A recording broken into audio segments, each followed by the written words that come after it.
What's up, guys? Jonny May here, and welcome to the 100,000 subscriber celebration, where we are celebrating 100,000 YouTube subscribers, which absolutely blows me away. I cannot believe that we've reached 100,000 people on our channel. And so we are celebrating here live with you guys on this beautiful Saturday. We're gonna have a ton of fun today, guys. We've got a lot in store. We're gonna be playing games, doing Piano with Jonny trivia. We're doing a giveaway for sheet music, bunch of sheet music.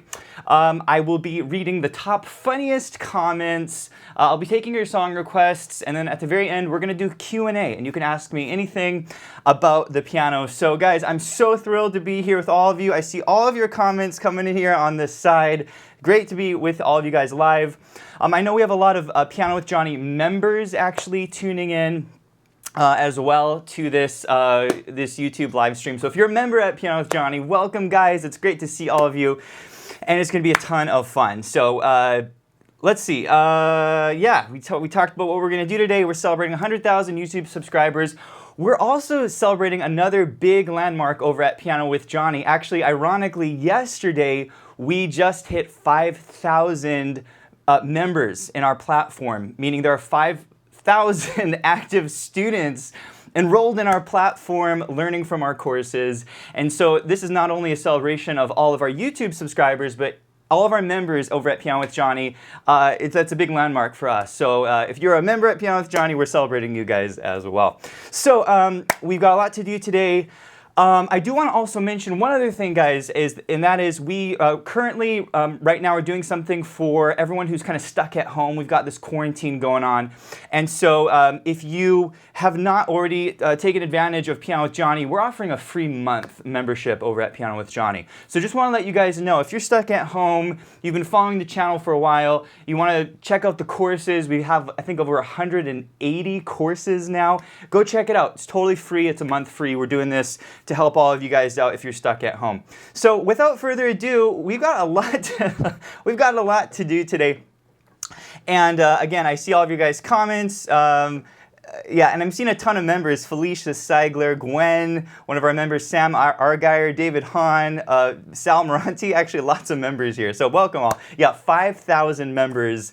Totally blows my mind. It's so cool to see.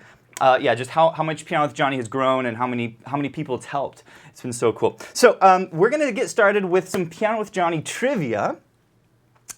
And basically what we're doing for the prize is, so if you get the first, if you get the answer and you're first, then you win the prize. And the prize is free sheet music, downloadable PDF sheet music. And basically, you can pick any sheet music you want from my original music or my public domain arrangements. So if you are the winner, and I say you're the winner here on the screen, then go ahead and email support@pianowithjonny.com for the arrangement, and then I'll make sure our team gets it sent over to you guys.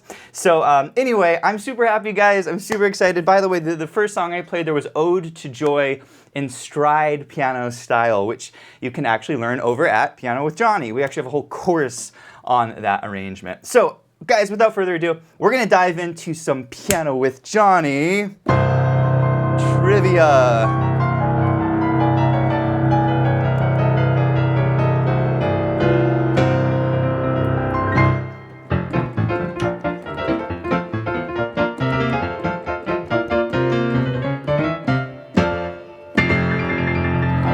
Okay, a little fun music there. Okay, here's the first trivia question. If you get the answer first, I will let you know. And again, you get free sheet music. Just email support@pianowithjonny. First question: what is the first video that we posted on our channel?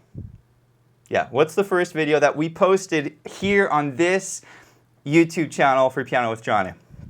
The first one to get it correct gets some free sheet music. Let's see who's going to answer it first.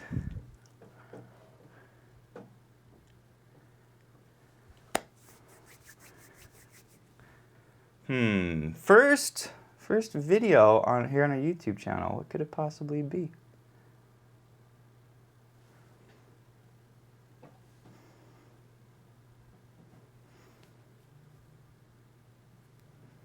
How to play piano.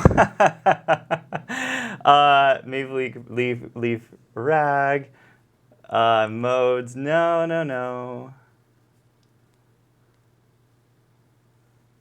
How to play piano. No, no, no, no.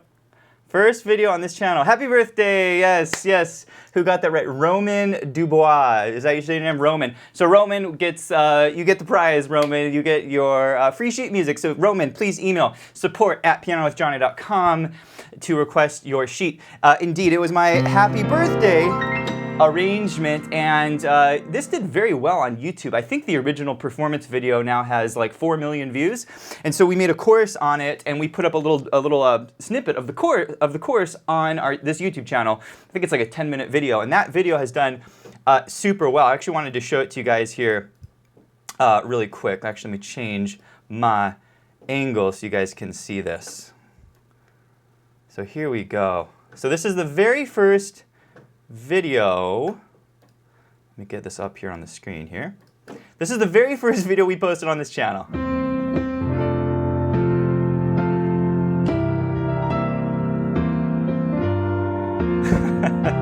This was posted. Hey, I'm Jonny May from Piano with Johnny, and today I'm going to teach you my arrangement of Happy Birthday, and boy is it a lot of fun to play. Boy is it a lot of fun to play. Okay, I posted this video on May 31st, 2016. And this is actually when we started the Piano with Johnny YouTube channel. This video actually got 240,000 views. So, you know, our videos have done very well on YouTube. But actually, guys, you may not know this. We actually started posting videos on YouTube much earlier than that. In fact, we started posting videos on YouTube in July 2012. In fact, I wanted to show you guys the very first video we ever posted. This is me playing Maple Leaf Rag. This is pretty cool.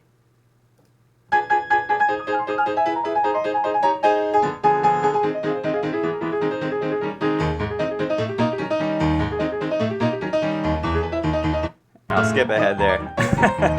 So that was a lot of fun. We started Piano with Johnny in 2012, and actually this video has 500,000 views, which is pretty crazy. We started posting performance videos and lesson videos on the same channel, and actually the very first lesson we ever posted at Piano with Johnny was this lesson in 2013. This is actually, if you would have answered this correctly, I might have given you the free sheet music. This is called Epic Chords Lesson. Check out this one.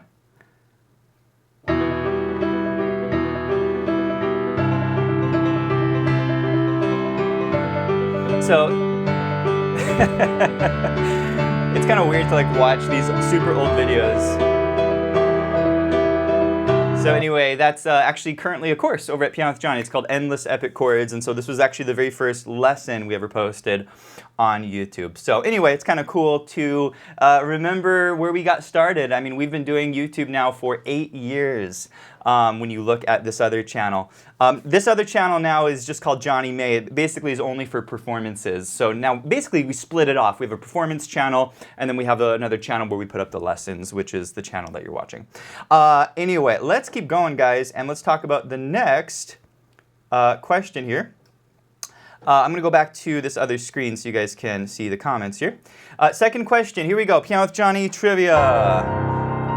What is my go-to scale for improvising on any song or style? Okay, this is a scale that works almost for, like I said, any song or style. So like, I know this is the scale that I use, and I will say it's not the major scale. If you say major scale, that's not my go-to scale. There's a scale that I actually made a quick tip on, and that was literally the point of the whole quick tip. I said there's one scale that works on any song or style. Brendan Dixon got it. It is the gospel scale, which is right,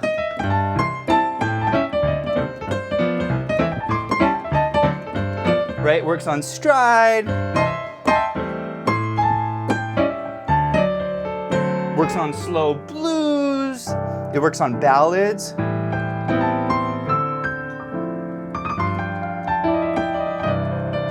Okay, it works on like every single style. So anyway, Brendan Dixon, you win the free sheet music. Email support at Piano with Johnny. Brendan is actually one of our members over at Piano with Johnny. Brendan, it's great to see you here in our little live stream.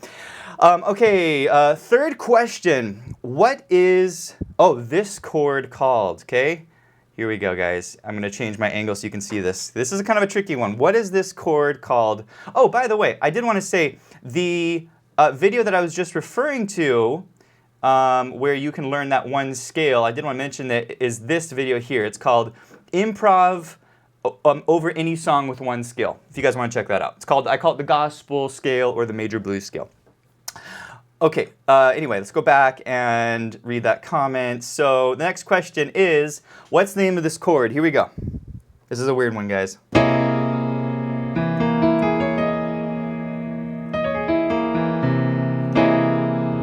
And I want the specific name. I see, I think John said, or John Oliveri said altered, okay?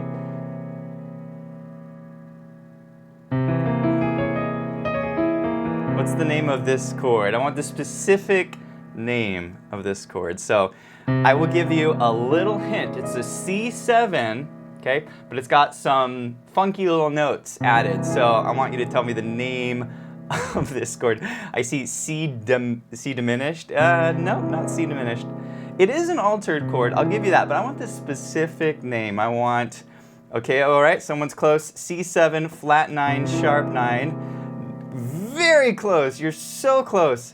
Magic Dice said C7 flat 13, flat 9, flat 13. You're also really close. Piano Kiefer got it right. Piano Kiefer, yes, you are correct. Piano Kiefer, it is a C7 with a flat 9, sharp 9, and a flat 13. So Piano Kiefer, you win the Piano with Johnny trivia.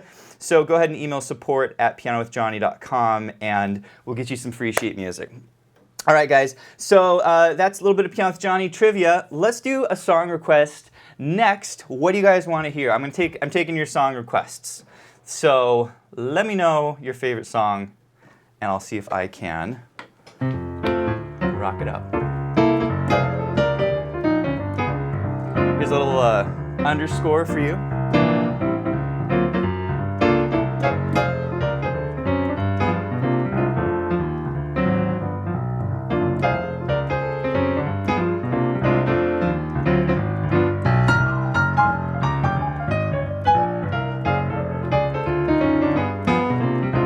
George on my mind.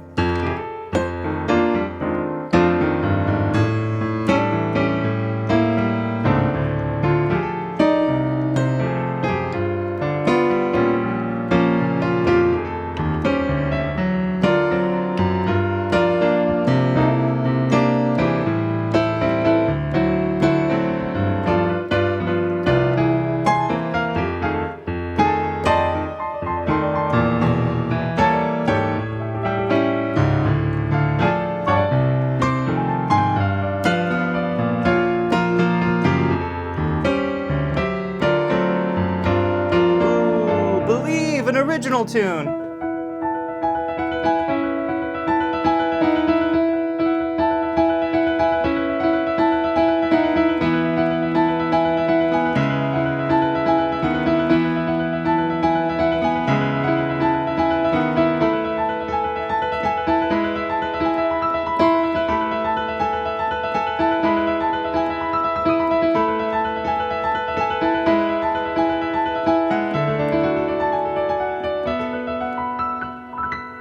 Let's see. Walking After Midnight, that's a good one. Wake Me Up.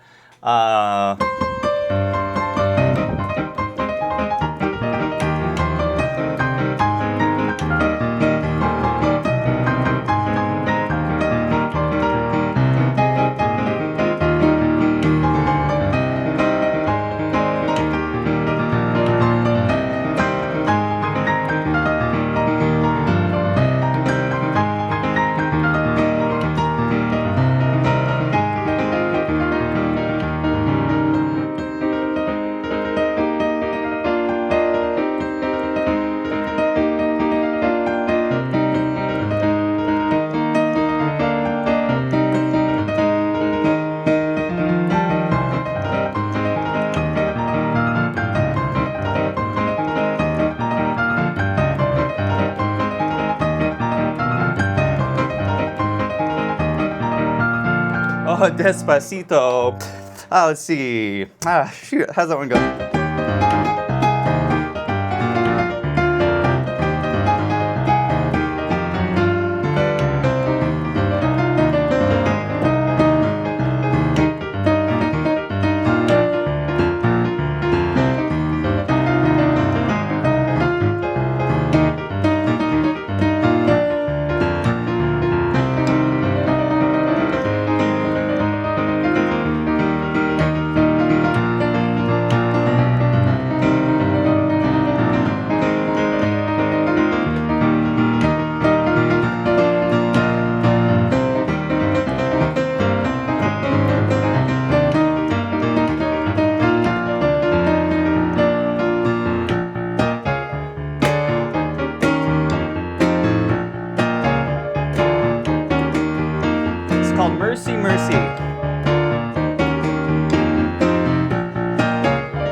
ragtime.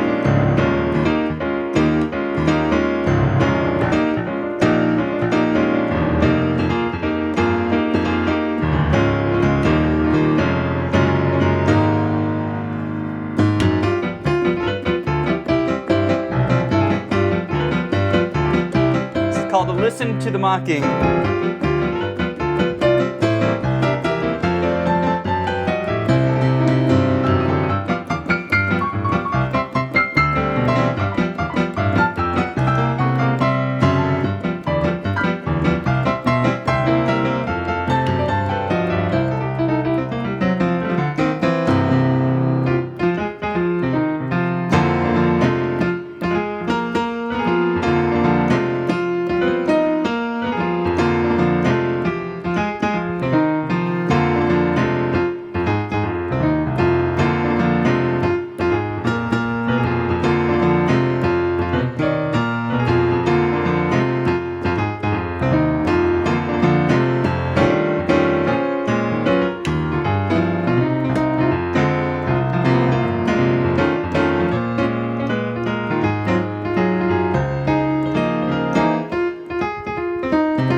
Love.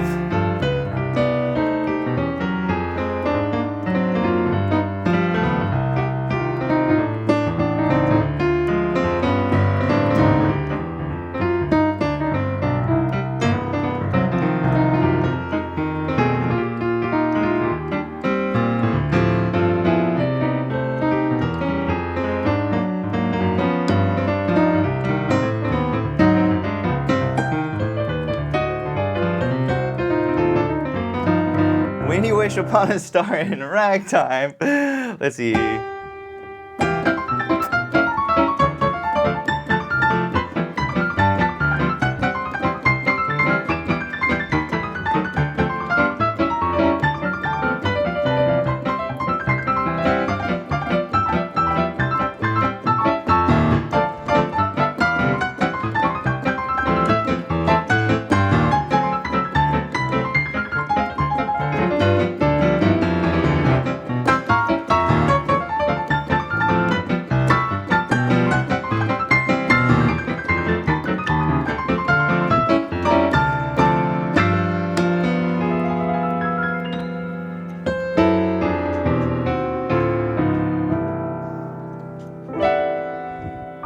All right.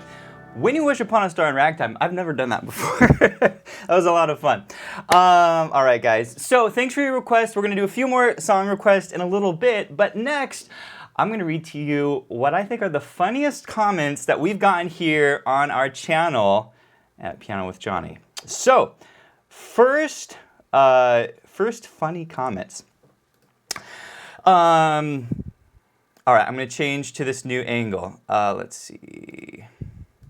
Okay, so first funny comment is the fact that apparently I look like Ralph Fiennes or Ray Fiennes. And so these are comments I see all the time, and I think they're pretty hilarious.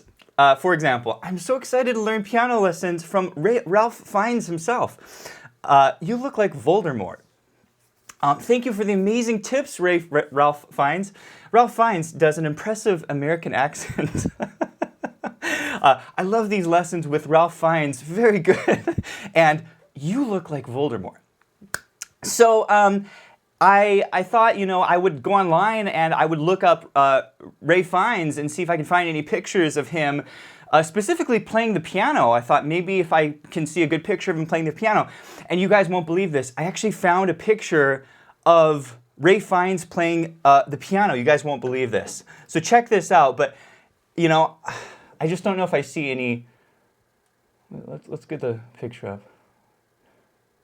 So there we go. It's Voldemort playing the piano, but, you know, I don't really see the resemblance, you know. Yeah, I don't know. Maybe a little bit in the eyes, but yeah. I mean, he's got a great setup here. You know, he's got a nice little keyboard there, and You know, I'm sure he plays really, really great piano, but yeah, you know, I can't really see the resemblance. Actually, this is a joke, of course. This is actually a picture of Ray Fiennes or Ralph Fiennes. So I thought we could do a little side by side. So you guys can be the judge. So here we go. This is Ray Fiennes, Ralph Fiennes, and I need to turn my head just a little bit, and I need to be very. Wait, is that good? It's my head. Okay.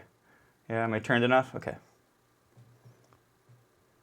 Yeah, you guys see the resemblance? Ray Fiennes, yeah? Okay. I don't think I'm doing the face right. He's very serious. Anyway. Yeah, that was a lot of fun to put together. So, yeah, props to our photo editor for putting this together. I thought this was amazing. In any case, yeah, I do get that a lot. I get Ray Fiennes. I actually get Liam Neeson a lot as well, which is funny because they both starred in Schindler's List. So if you watch Schindler's List, you're just going to see a ton of Jonny May and a lot of violence. So anyway, yeah, thank you guys all for that. So I think that's pretty funny. Another really funny comment that we get a lot of is my middle C here has a red dot on it for students, beginner students who don't know where middle C is, or they just need a reference point. I started doing this when we started the channel. I just thought, hey, I'm just going to stick this on here, and I've never really changed it. And so I periodically get these really ridiculous comments like this one. Thought I splattered tomato sauce on my screen right there on middle C. I'm a slob. Great lesson. Your middle C key is dirty. And then this other one. I keep trying to clean my screen, and then I realize it's just the dot on middle C. So I think that's hilarious. Another funny comment. So I did a quick tip on our channel called 3 exercises to master cocktail jazz. And in the quick tip, I accidentally started off by saying, hey guys, welcome to today's 1-minute tip where you're going to learn this thing, and then I proceeded to teach for 13 minutes. Well, I did not hear the end of it on YouTube. So here's just a few of the comments I got. That was the longest 1-minute tip I've ever watched. Good though. Quick 1-minute tip. Yeah, that was a long minute, but a great teaching video. 1-minute tip talks for 13 minutes. This is a good one. Hey guys, Johnny coming at you with a quick 1-minute tip. Looks at the time, 13:57. Weird. And last one. Apparently, I and Johnny live in different universes and different time measures. In his universe, 1 minute is equal to 13 minutes in my universe. So great comments. You guys are hilarious. Keep the funny comments coming. Another video called "Stop Playing Jazz Like This," where I teach "Fly Me to the Moon." I don't know why, but I just was like saying guys, like, hey guys, you guys check this out, guys. And apparently I said guys a lot in this video. I didn't even realize it. And so anyway, I did not hear the end of it from you guys on YouTube. And here's just a few of the comments. I got so many of these. Guys, guys, guys, guys. The guys guy and Eric Flores actually counted how many guys, and he counted 28 guys in 12 minutes. And I will say, that's a lot of guys. So I do apologize. I'm trying to scale back on my guys. I still say guys, because that's the way I usually talk to people. What's up, guys? But I'm trying to scale back a little bit. So thank you guys for the comments. Keep them coming. One guy's every 26 seconds. Eric, you must be a mathematician. Good job. Good job on that. The last funny thing that, and there's always some random funny comments, but about vibrato, apparently there was a video, I'll just show it to you guys here, but basically in this video, I guess I was doing a vibrato thing on the keyboard. Let me see if I can pull this up. Let me change angles here. So check this video out. This is again on Stop Playing Jazz Like This, and I don't know why I did this, but at 2:46, watch what I do, this is weird. Version of the chord, and instead of using the full chord, we're only so I'm basically describing this chord, and I'm like shaking the notes. And anyway, a lot of people are like, Johnny's trying to play vibrato on the piano. So we got a lot of really funny comments about that. 249. I love it when keyboard players try to do vibrato. Can you press that vibrato a little harder so that we can hear it? Someone tell him that vibrato doesn't work on the piano. Excellent jazz starter video, and your vibrato is awesome. Man's doing vibrato on piano. check out that vibrato. So anyway, guys, you keep me so entertained. I feel like I get such a kick out of your comments. So keep the comments coming. And, you know, also to that end, like, I gotta say, I have to recognize all, you know, I said this at the beginning of the video, but, you know, you guys really have made the channel, I think, what it is. You know, like, we could be sharing videos, but if you weren't watching them, commenting on them, liking them, and sharing them, we would not be at 100,000 YouTube subscribers. So I really owe it to all of you guys for watching these videos, commenting on them, and really allowing me to be your teacher and help you through piano playing. So to this point, I want to thank you guys for these comments. They're always fun for me, but especially you guys have helped us reach 100,000, and I really feel like all of you watching are part of our team here, and you're just helping Piano with Jonny reach more people, which is so exciting to see all of the students coming in to the platform. So anyway, yeah, I think someone said a drinking game. There was someone who said, let's play a drinking game, take a shot every time someone says, Jonny says, guys. That's a lot of shots, so I do not recommend that. In any case, let's go back here and make sure we're on track. So we did a little bit of trivia. We did some song requests. I read your funny comments. Let's do some more Piano with Jonny trivia. Here we go. We have 3 more questions. If you answer the question right,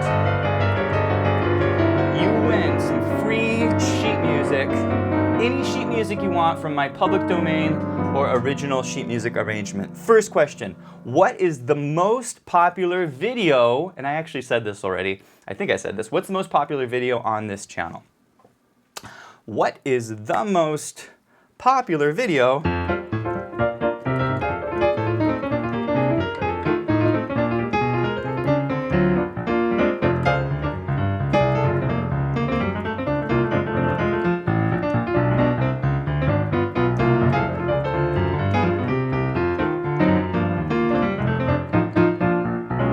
stop playing jazz like this, Matthias, I don't know how to say your last name. Noosh, Matthias, indeed you are correct, yes.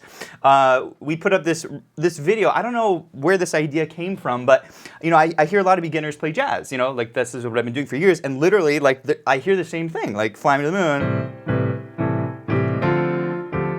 And it's like, I hear it every time, so I was like, I'm gonna make a video where I'm like, stop doing this, do it this other way.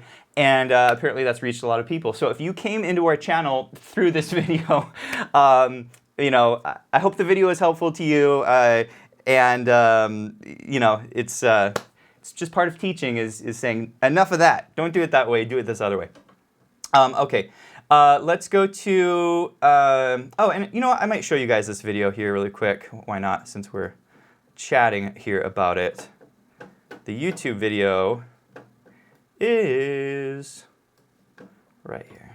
Yeah, stop playing jazz like this. Actually, I was just playing this video. It's gotten 552,000 views in about I posted this in June last year, so it's been about well, now it's been about 10 months. So anyway, that's been exciting. All right, let's continue along here. Next question.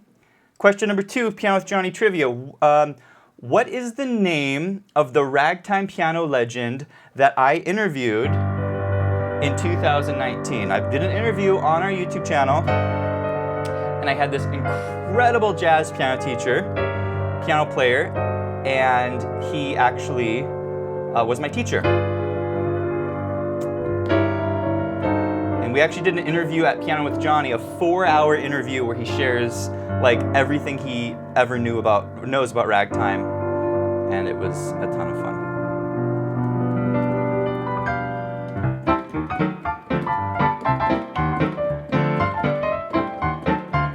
Ah, yes, Sam Argyle, you got it. Johnny Hodges is the name of that pianist. So let me go to your comments really quick. Yeah, Sam, you got it. Johnny Hodges. So Johnny Hodges was the Disneyland ragtime pianist for 25 years. I studied with him as a teenager. He taught me all the ragtime stuff and the boogie woogie and a lot of the blues that I play. We got him in the studio for a 4-hour interview where he shares just a wealth of knowledge. So this is something you guys can check out inside the Piano with Jonny membership. But we did put up a YouTube video with Jonny, and let me show this to you guys here really quick where you guys can see a little bit of that. He's actually just an insane pianist, and such a delightful person. Here's the video of him.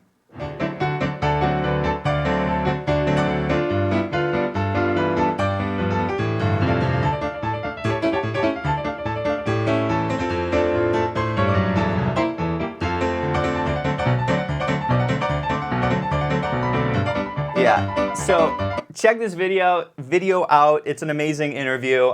As you can see, my jaw's on the floor because he's such a remarkable pianist. So you guys can check that out. Okay, third question, final question. And again, if you guys are the first to get it right, email support@pianowithjohnny, and you can pick any one of my public domain sheet music or my original sheets. Third question, I'm going to play a run for you, and you guys can see the answers. Lovely. Let's change this to where you cannot see the answers. Okay. All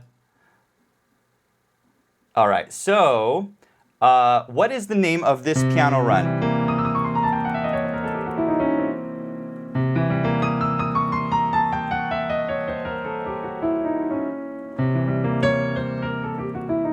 Okay. So C sharp, C, B flat, A, G, F sharp, E, E flat, D flat. What is that scale called?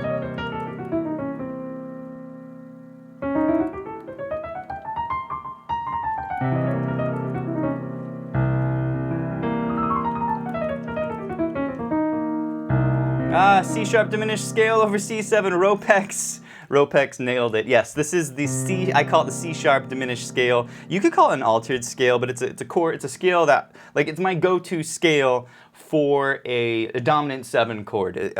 Another name for it is dominant diminished, that's another name, but again, it's a scale you could study over at Piano with Johnny. But we actually did make a quick tip on this called the best scale for improv on dominant 7 chords.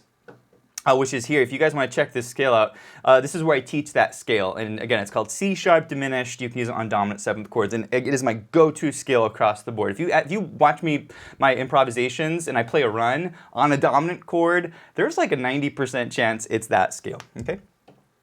All right. Let's continue along, and why don't we do a little bit of?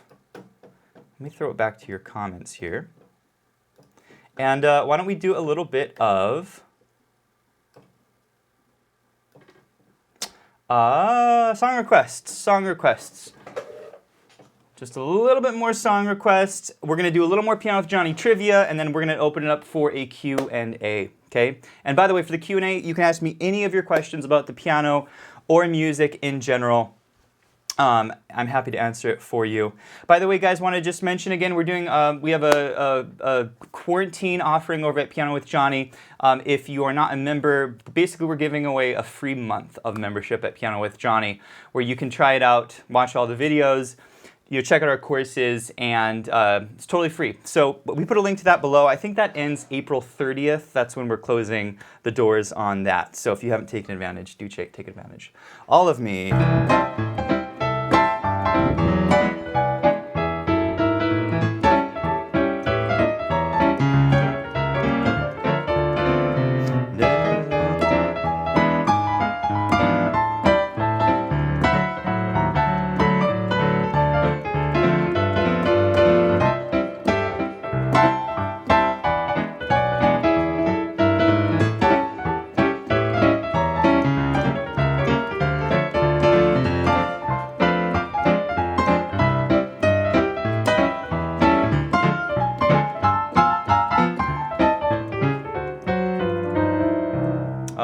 So many good songs. Sway.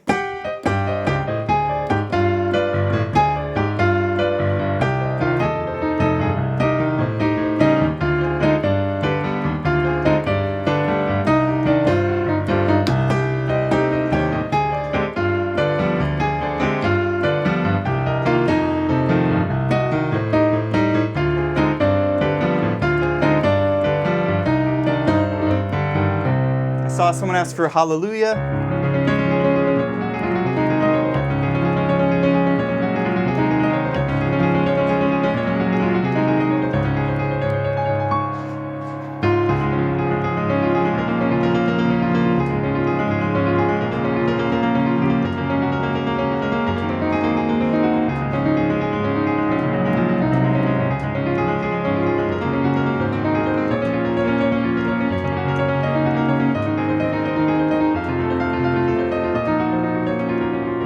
Misty.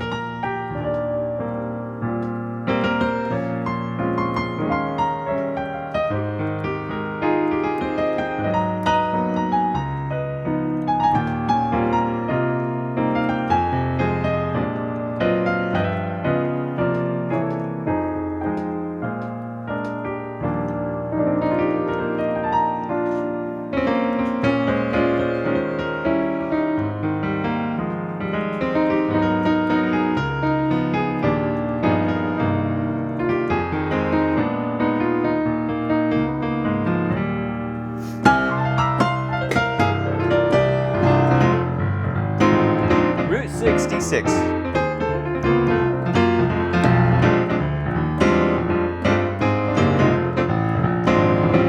Get your fix on Route 66.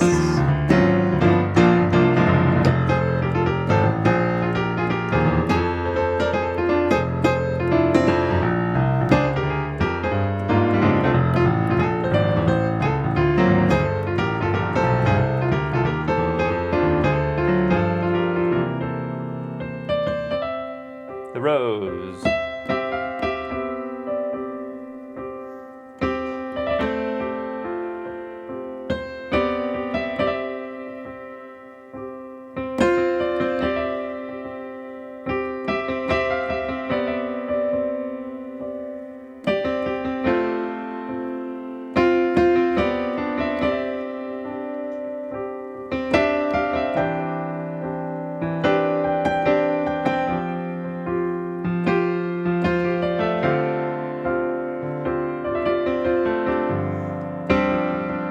Chandelier.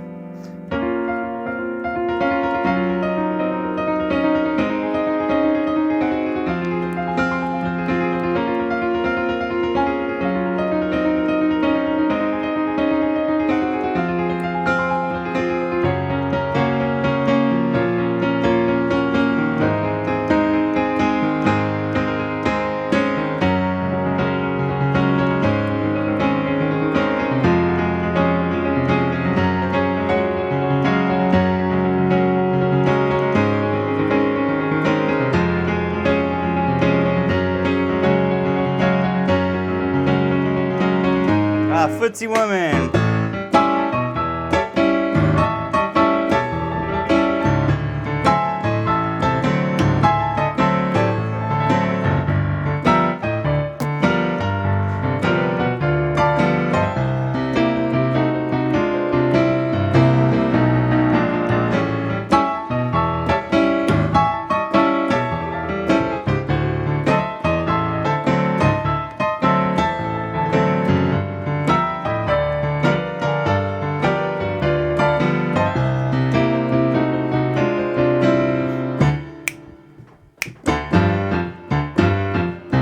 Uptown Funk.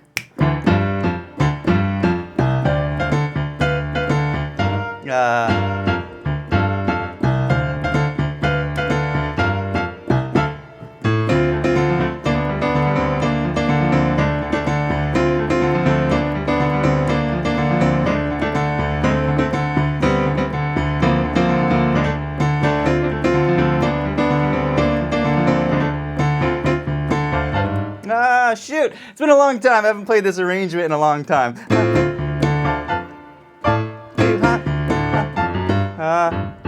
I forgot it. I'm gonna have to relearn it. Anyway, St. Louis Blues.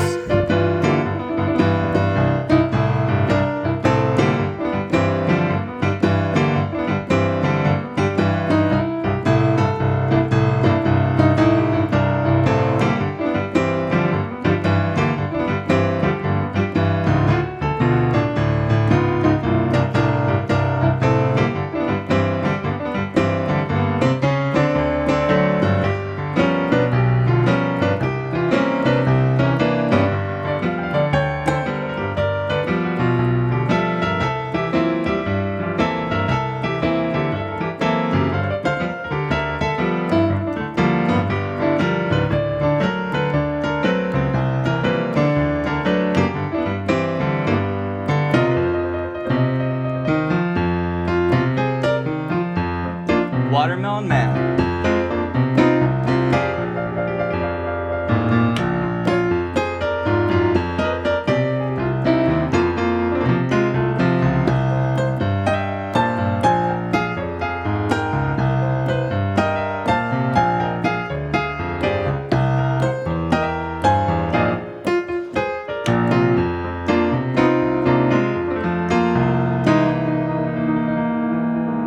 requested a cheek to cheek.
Called That's All. Let it go, geez.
Bernie's Blues.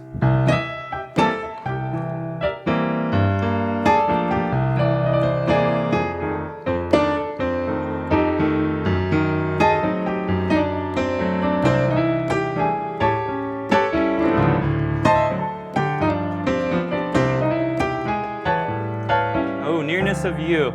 So this guy, Taylor really wants Blue Monk.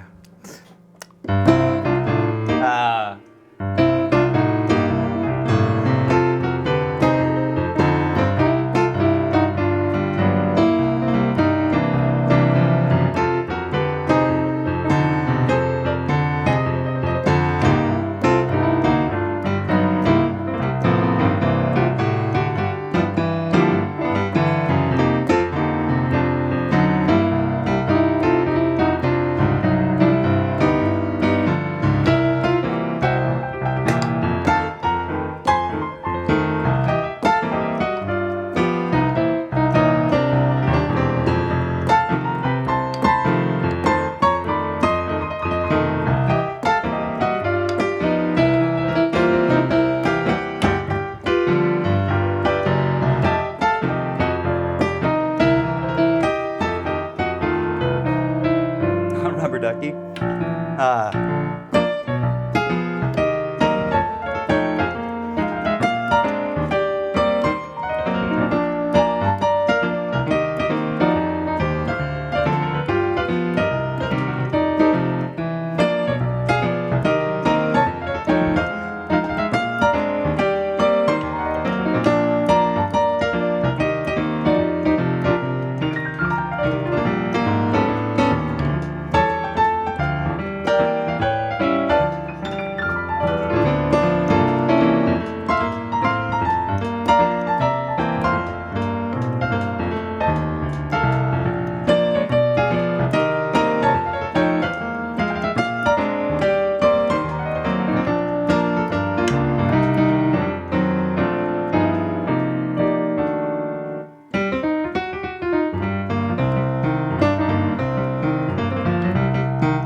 Take 5.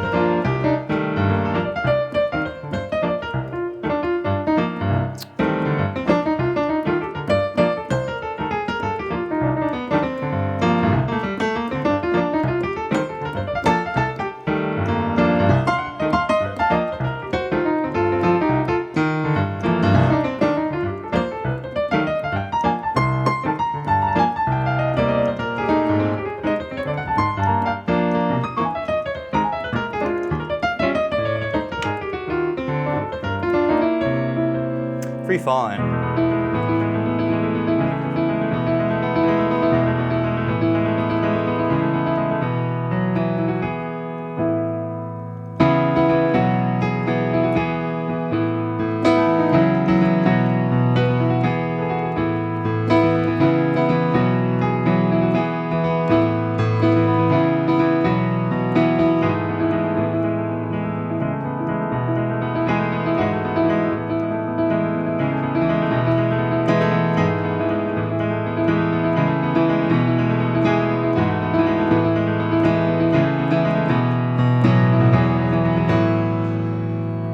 Autumn Leaves.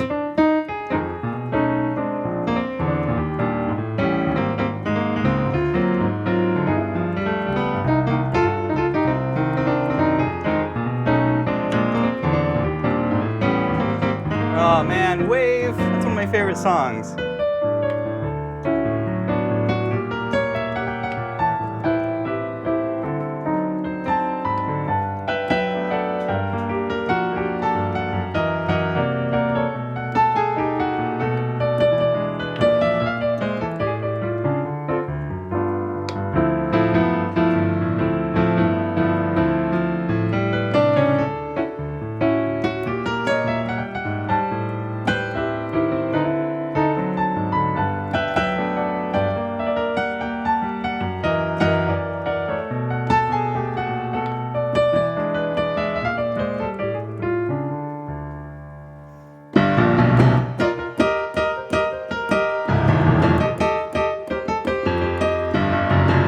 Shoot, I did that wrong. You shake my nerves and you rattle my brain. That's love drives me insane. Goodness gracious, great balls of fire.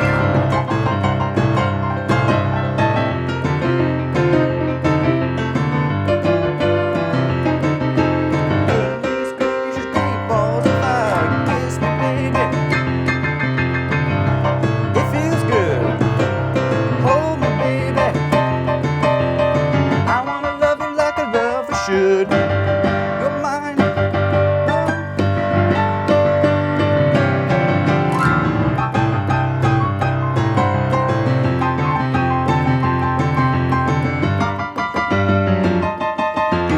Goodness gracious, great balls of fire.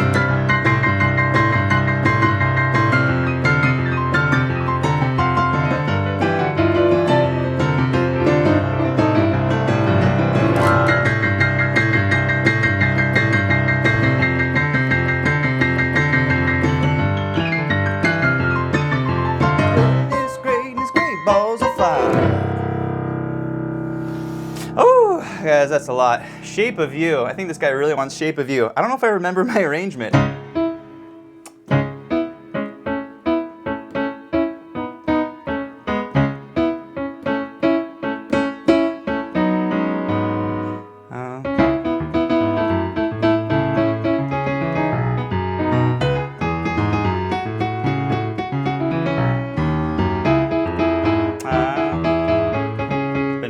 Been a long time. I'm gonna have to relearn that one. All right, guys. This is so much fun. I could sit here all day playing your song requests. Girl from Ipanema, Shape of You, YMCA.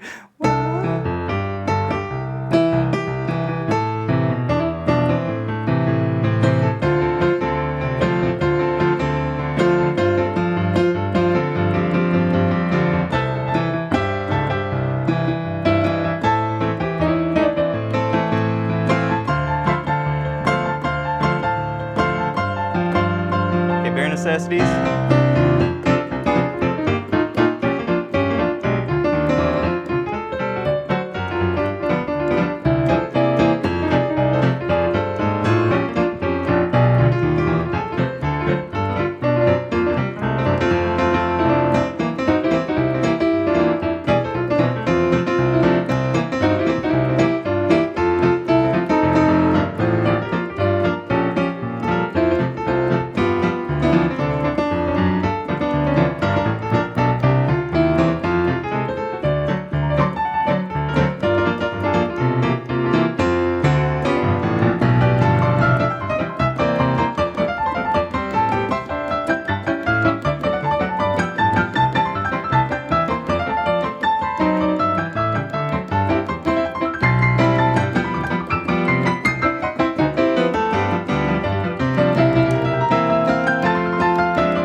Jeez. I'm gonna have to relearn that one too.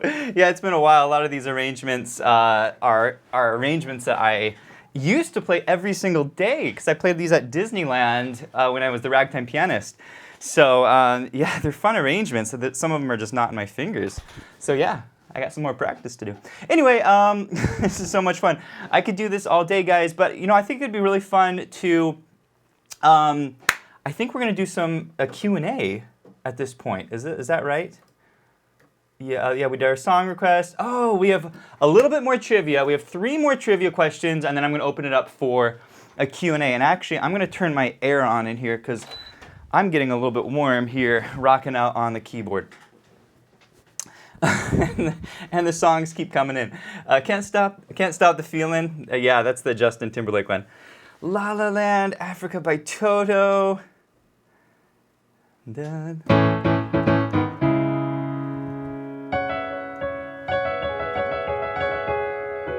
Something like that, right?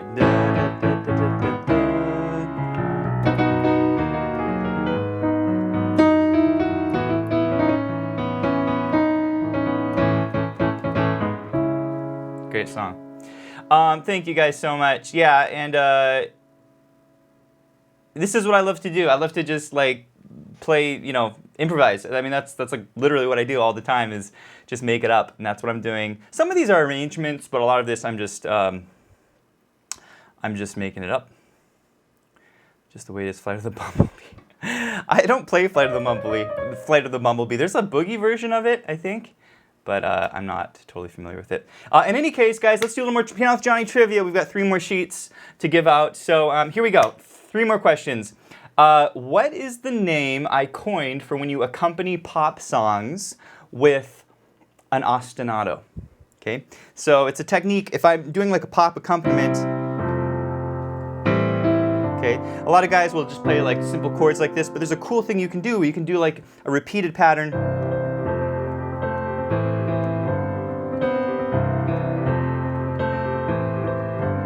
Okay, it's this technique in the right hand. What is this called?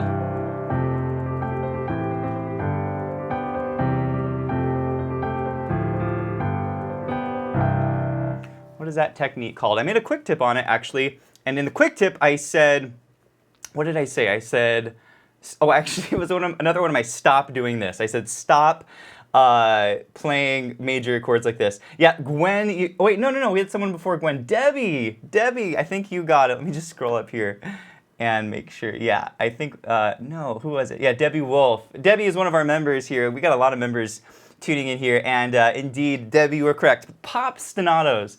So an ostinato is a repeated pattern, like that, right? And if you do it in a pop style, okay, I call it pop ostinatos. So anyway, we do have a really fun quick tip on that. If you guys want to check that out, I will show it on the video here.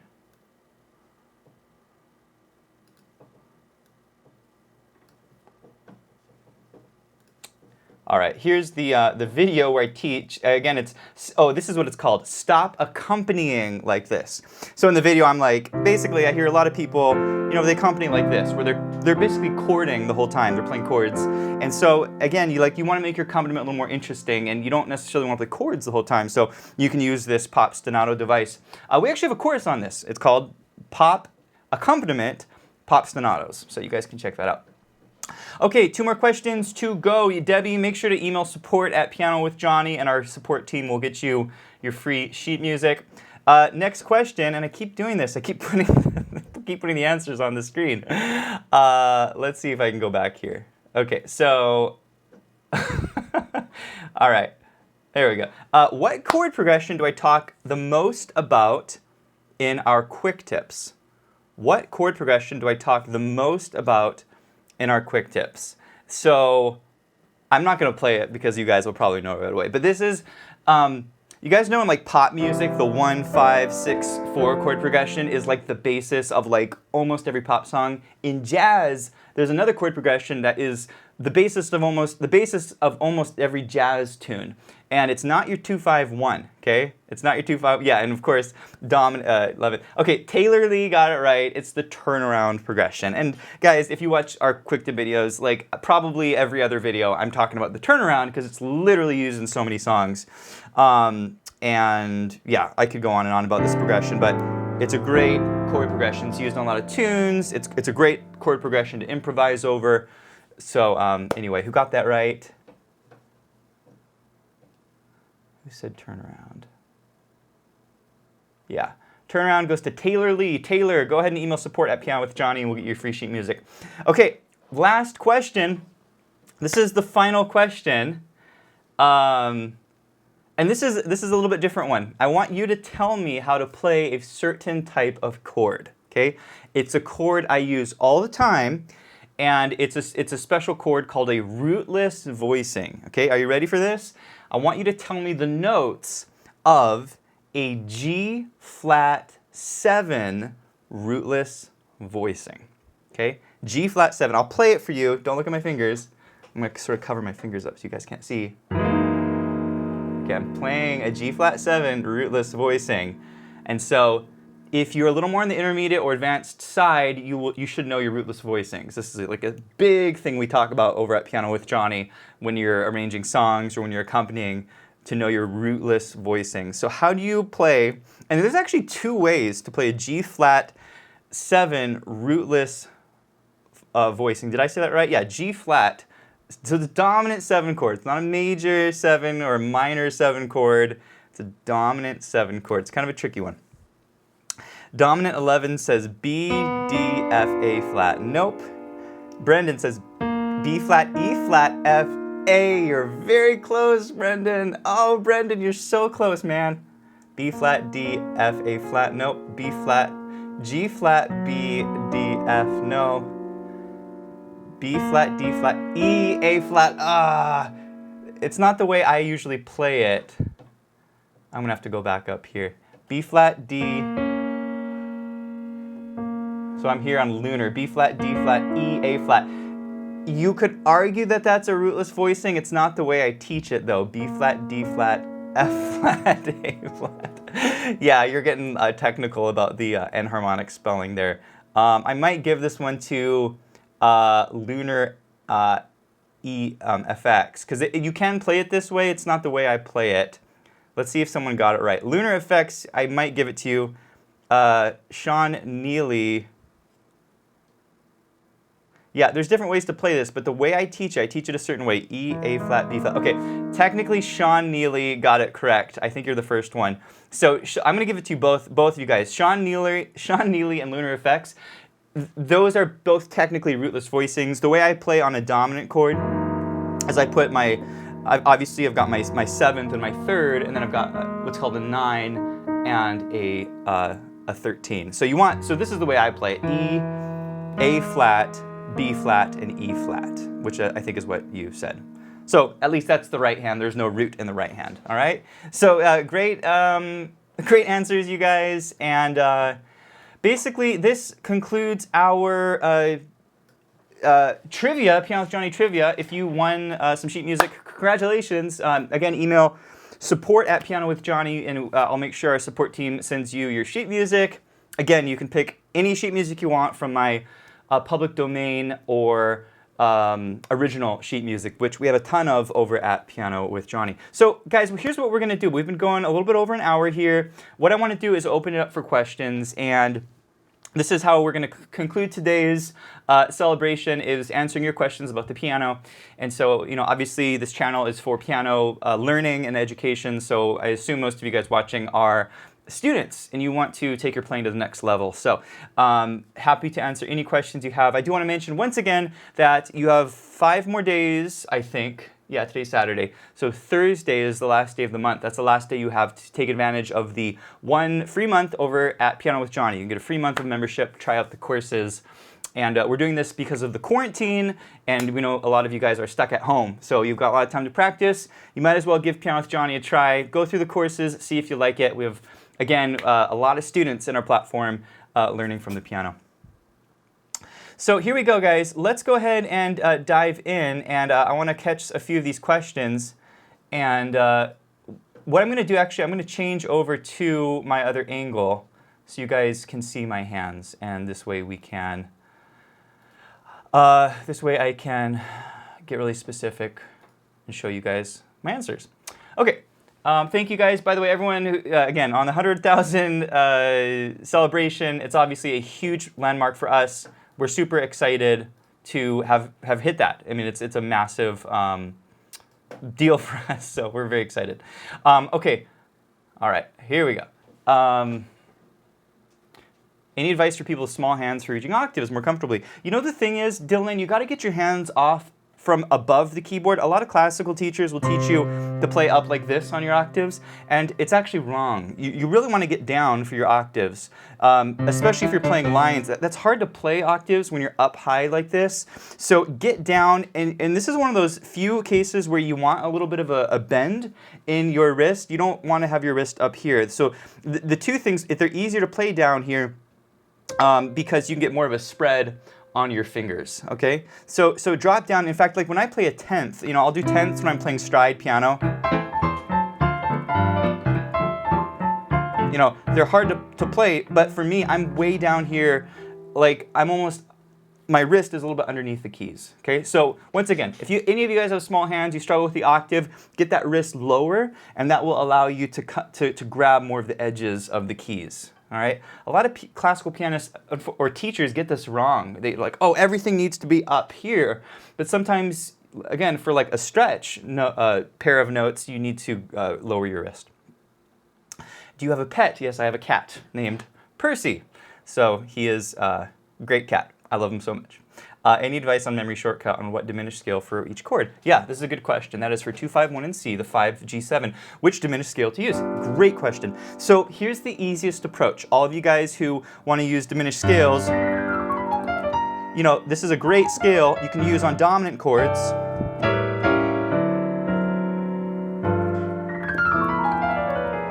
Okay, when I play these runs,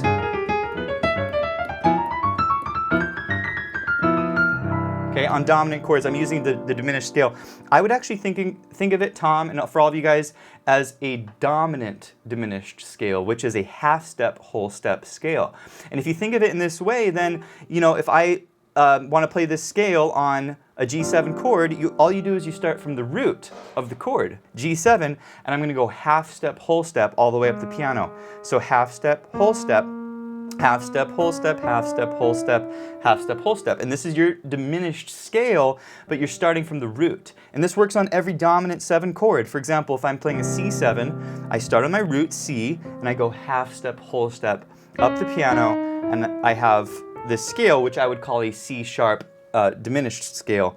But there's only 3 diminished scales that you need to know on the piano. If you know your 3 diminished scales, those cover all 12 dominant 7 chords, because each diminished scale works over 4 dominant 7th chords, okay? So if you guys are a little bit confused about what I'm talking about here, you can do a deep dive on this topic. We have a really great course called Scales for Improv. And in this course, we talk a lot more detail about what scales that you can use on certain chord types. And we do spend a bit of time, Tom, on this dominant diminished scale. Watching now from the Philippines, oh my goodness, you are a trooper. Let's keep going here. How to play boogie woogie octaves on the left hand without collapse. You know what I would do to practice boogie woogie? I would just sit on one set of notes like this and get your general feel. You want to get that swing feel like this. So don't practice jumping. Just sit on one note like this and just get it down, okay? Now once you can do this, you can practice little jumps. And I would do like just C, like C to D. And just get that, okay? And then once you're able to do that, then do a third.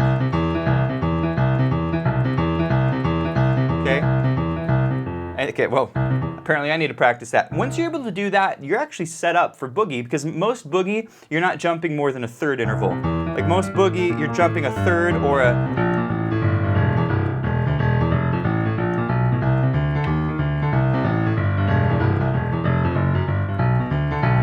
Sometimes you might jump a little bit more than a third, but for the most part, for boogie, I'm either walking or I'm jumping.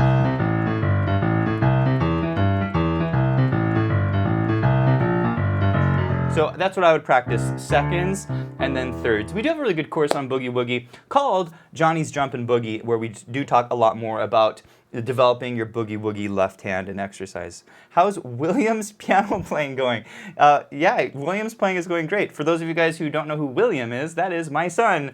I have an 18-month-old son named William, and so he's doing great. We play piano all the time. I put him on my lap, and he loves banging on the keys, and he gets really into it. So I think there's some potential there. So yeah, thank you so much. How did you... I think I already answered this question. I want to go up a little bit to make sure I didn't miss any of these. Yeah, I answered this about small hands. Who's your top 3 jazz pianists and why? Oscar Peterson, Bill Evans, and Art Tatum. I could listen to those 3 guys all day, every day. Art Tatum, you know, he's the kind of early jazz, so stride piano, and he really set up kind of the harmonic ideas that sort of later came with bebop and all the other styles.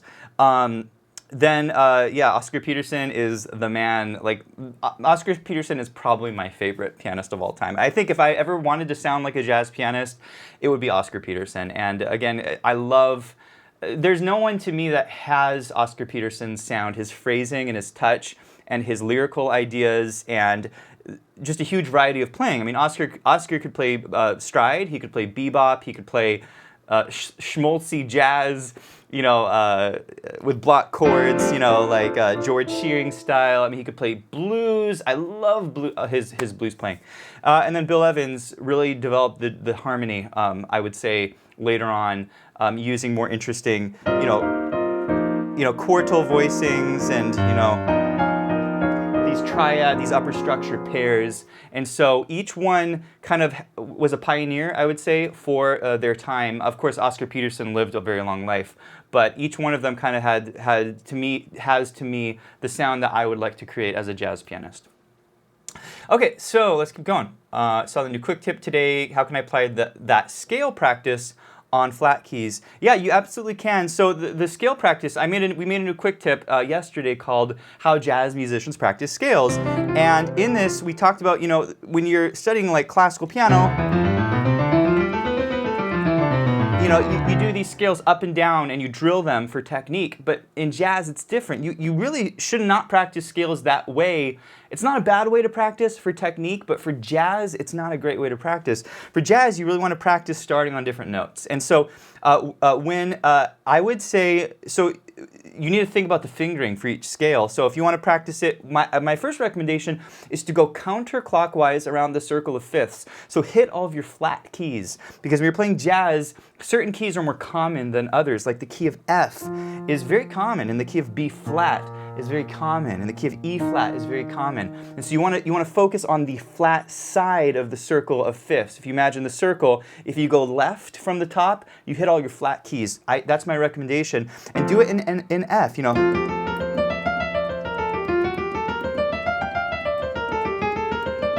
Same fingering.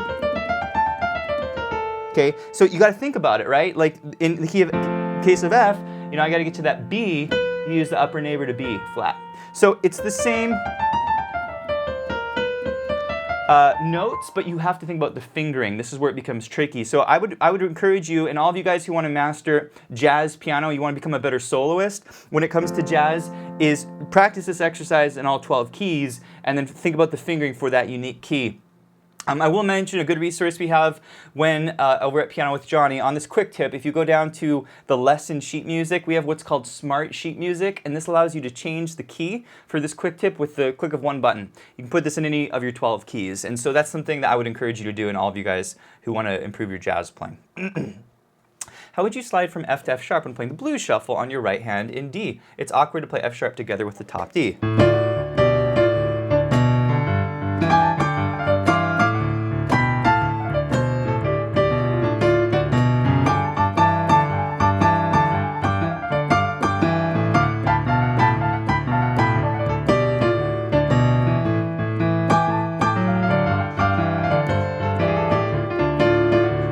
It's possible, it is awkward, I would agree with that, but it's actually really interesting. One of our members asked this recently over at Piano with Jonny, but when you're playing blues, you really should have slides, in my opinion, because if you're not sliding notes, then it's like, slides are characteristic for the blues, and it is better to slide from a black to a white note, but sometimes you're in a key like D, and you gotta slide from the F to the F sharp. And so you can do that, just use 2 fingers. And so it's a little more limiting for me to have to do that, but just practice that. Strike up to the slide, okay? Now, the good thing with D is you can slide your 5th like that up from the flat 5, which is nice, and you can do the flat 5 down to the 4. That's quite nice, okay? So sometimes in keys, only 1 or 2 of the notes require an up slide. Yeah. The other thing with blues is I would not necessarily learn your blues in every key. I mean, you can, but I would pick the most common keys. So key of C, G, F, very common blues keys, and then key of E, key of A, key of D. Those are guitar keys. And so if you're playing with guitar players, they're playing a blues in E. Okay, so those I would make sure you're starting with the right keys. Don't just go. Don't practice it chromatically. Like I wouldn't do blues in D flat after I learn C and then D. That doesn't make a lot of sense. You want to do the most common keys, okay? By the way, I do want to mention what we're doing here currently with this live Q&A. We do every single month at pianowithjonny.com. We do this for our members, and our members get to ask me questions in a live setting like this. Quad digital, I don't like the sound. What speakers do you use? I have HSM, the Yamaha HSM. They're the 5-inch speakers, and they're only like $200 each. So highly recommend them. They're excellent speakers. Very true sound, pure sound. How do you practice playing 5th and 7th notes? How do you practice playing 5th and 7th notes? I think you're talking about 7th chords. The way to practice 7th chords is focus on each chord type. Eugenius, I think that's how you say your name. So if I'm doing C major 7 like this, focus on all the C major 7 chords, and I recommend going around the circle. So for a C major 7, it's a major triad, and then the 7th is a half step below the root. And so you can practice this around the circle of 5ths. We actually have a really great course on this called Major 7th Chords, Theory and Application. And in this course, we basically do a deep dive on major 7th chords, and we apply them to tunes. You learn them in all 12 keys, and then you want to do exercises with each of these chord types. And we have major 7th exercises course. We have a minor 7th theory and application course, as well as exercises course, and then we have a dominant 7 theory and application as well as exercises. So you should practice them that way. The other thing I recommend, Eugenius, is to practice them in a chord progression, right? Because chords don't occur in a vacuum by themselves. They occur within a progression, and so you really want to practice these on your 2-5-1 chord progression. This is the most common progression in jazz tunes, and so we actually have a course on this as well. It's called 2-5-1. 7th chord exercises, and you practice all your 7th chords in the 2-5-1. So that's what I would encourage you guys to do. All of you guys who want to play jazz, if you pull up an lead sheet, you're going to see a melody, and right above that, you're going to see 7th chords. You'll see C major 7 or C minor 7 or A7. You're going to see 7, 7, 7, 7 everywhere. So you got to know your 7th chords. And so these are the courses we've built out for all of you guys over at Piano with Jonny. It's, by the way, it's in our Level 2 Foundations learning track, for those of you guys interested. Okay, can you play Maple Leaf Rag blind? Probably could if I played it so many times at Disneyland that I probably could. How do you play salsa piano? There's different ways to play salsa. I'm not an expert on salsa. So we don't have necessarily any salsa lessons, but when I think of salsa piano, I think of montunos. So,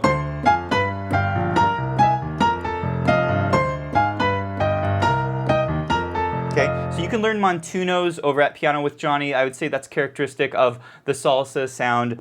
Again, there's different types of salsa, I would say, and this is an area that I wouldn't.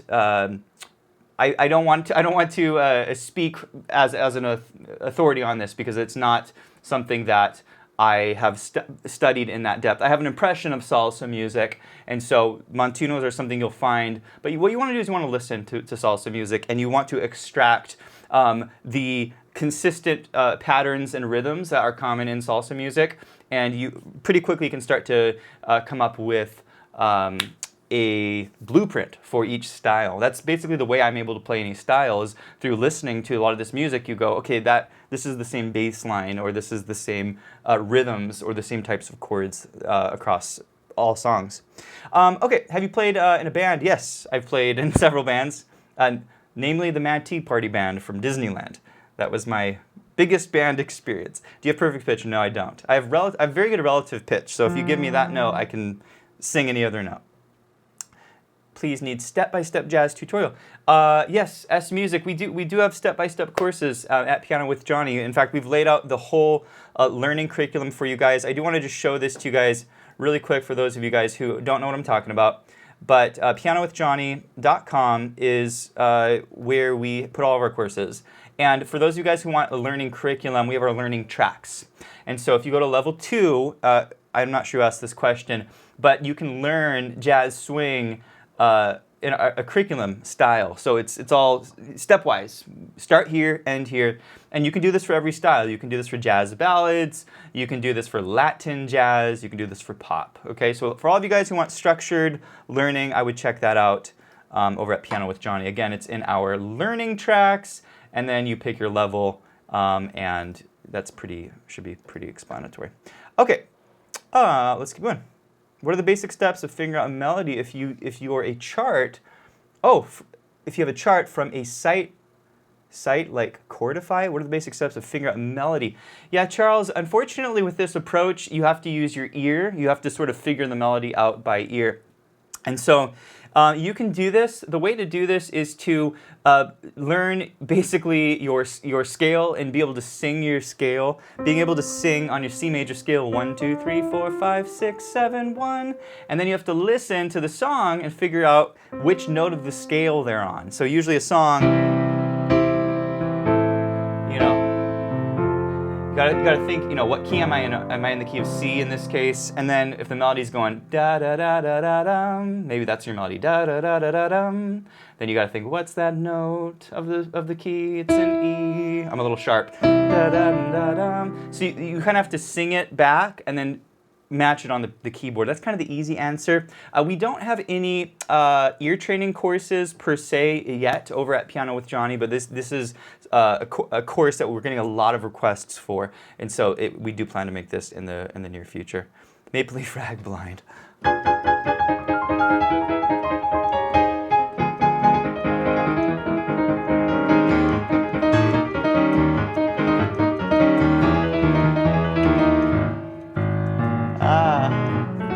That's too hard. I gotta look for this part. But yeah, playing without looking is very hard to do when you're jumping a lot.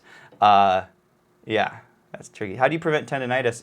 I'm not a doctor, but the keys I found to prevent any sort of issues with your hands is, number one, make sure you are doing proper stretching before you play. Absolutely. We have some great stretches in our intro to the keyboard course. I show you 6 of my favorite stretches that I recommend doing, but there's some really good ones. The obvious ones are these. Another really nice one is the prayer exercise where you go like this, put your elbows straight out, and you turn your hands out like this, and you'll feel a nice little stretch right here, okay? So that's a good one. Again, check out that course. I do show you a number of really good ones. Make sure you are taking breaks when you're playing. I'm a big fan of really intense practice for maybe 5 to 10 minutes, and then a short break, and then really intense practice for 5 to 10 minutes and a short break. I would not sit there for playing straight for like 30 minutes. So make sure you give yourself regular breaks. Rinse your hands in warm water. If your hands are cold, they'll get stiff. You don't want that. You want warmth in your hands. So that's something I recommend. Just put your hands under some warm water, okay? And that will help tremendously.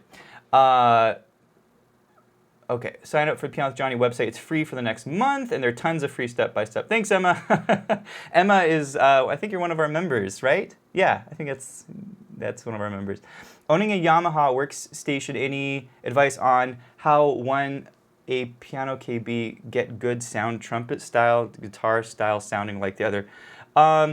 I think you're asking about realistic sounding instruments. I would not use the keyboard sounds. Any of you guys who want to do like music production where you want to create a trumpet sound or a saxophone sound, I would use a digital audio workstation like Logic or Pro Tools or Cubase, and then I would use what's called a sample library. And they create these sample libraries for instruments, and they sound incredibly real, but they're not the ones built into your keyboard. So I'm not aware of some of the newer ones. When I was doing this type of work, I was using Vienna instruments for like orchestral instruments, but check out some of the libraries, these sample libraries. Are there recordings of you when playing as a teenager?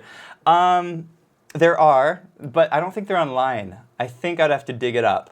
That would be really fun to put up sometime.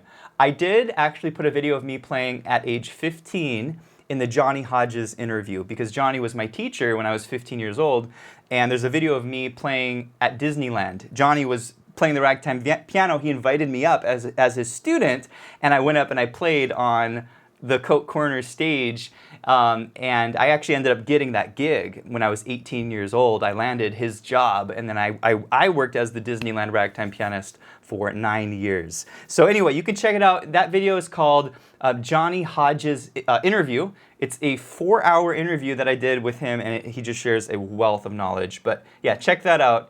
You'll see little 15-year-old Johnny, and yeah. Okay.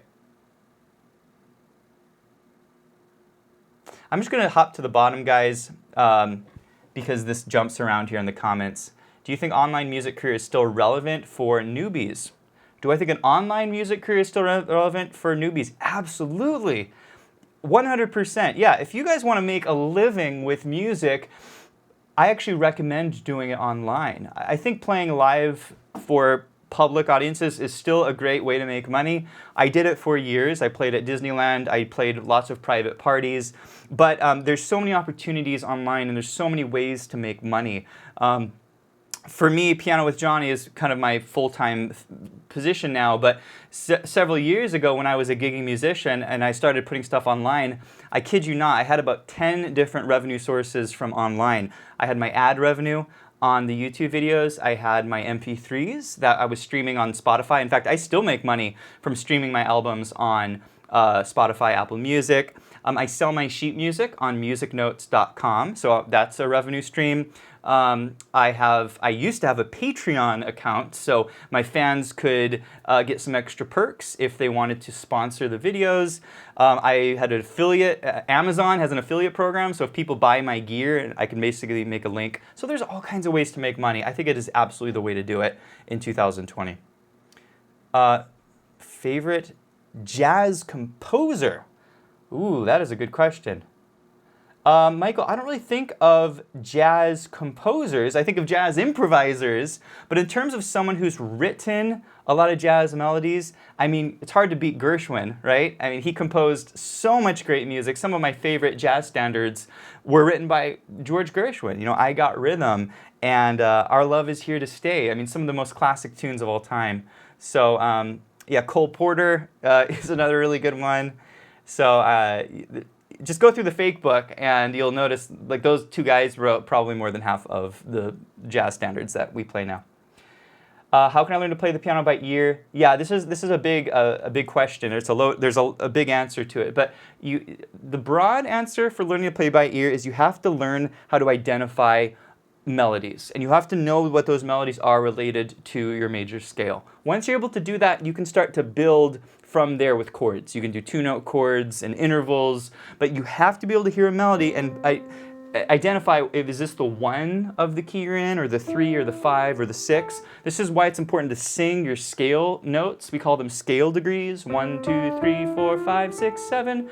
And then when you hear a melody, listen to that melody. If the melody goes, you know, ba ba ba ba ba ba ba, okay, ba ba ba ba ba ba ba, I know that's starting on the 5, okay, and I know ba ba ba ba ba, that's the 3rd, and then that ba is my root. Ba, that's because I've sung the scale 1, 2, 3, 4, 5, and I know that's the 5. So you have to be able to identify these pitches, and then if you can do that, then you'll know, oh, it's 5, 5, 3, 1, 6, 6, 5. If I hear that melody, I see numbers, and then that way I can do it in any key. I can do it in A flat, 5, 5, 5, 3, 1, 6, 6, 5. I could do it in D flat, 5, 5, 3, 1, 6, 6, 5, because I know the scales for each of these keys. And this is how jazz musicians can play in like any key, is they think of music as numbers. They think of melodies as numbers, and they think of chords as numbers. They think of, you know, this is a 1 chord, this is a 3 chord, this is a 6 chord, okay? I will mention a chorus because this is very applicable, but the system of diatonic chords and diatonic 7th chords is huge. If you want to play jazz, you need to know your diatonic chords, and we do have a course on this. How old is your oldest student? Charlie Brown. Are you the Charlie Brown? The one? Our oldest student at Piano with Jonny is 83 years old. His name's Terry Hopley, and he's one of our star students. He just picked the piano back up probably a couple years ago at Piano with Jonny. He played a little bit as a kid, and he came back to it at like age 81. So, can we get some Final Fantasy ragtime? I don't really know the theme from Final Fantasy, although I could learn it. What are the most important scales for jazz piano? Most important scales for jazz piano. That's a good question. I think you need to know a stock scale for each chord type. In jazz, there are 3 primary chord types that you're going to see 95% of the time, maybe 98% of the time. It's a major 7 chord, it's a dominant 7 chord, and it's a minor 7 chord, okay? So if you know what scale to use on each of these chords, then you can improvise on most jazz, okay? So my go-to scale, if I'm playing a C major chord,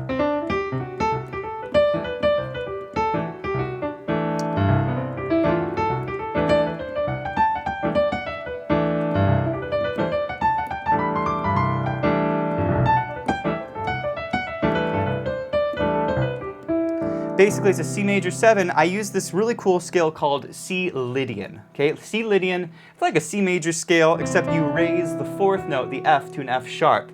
And so it creates this very colorful, what would normally be a major scale, but it has this sort of magical sound. So this is my go-to scale on a major chord. I call this a stock scale for soloing. Dominant 7, you want to use a scale called Mixolydian.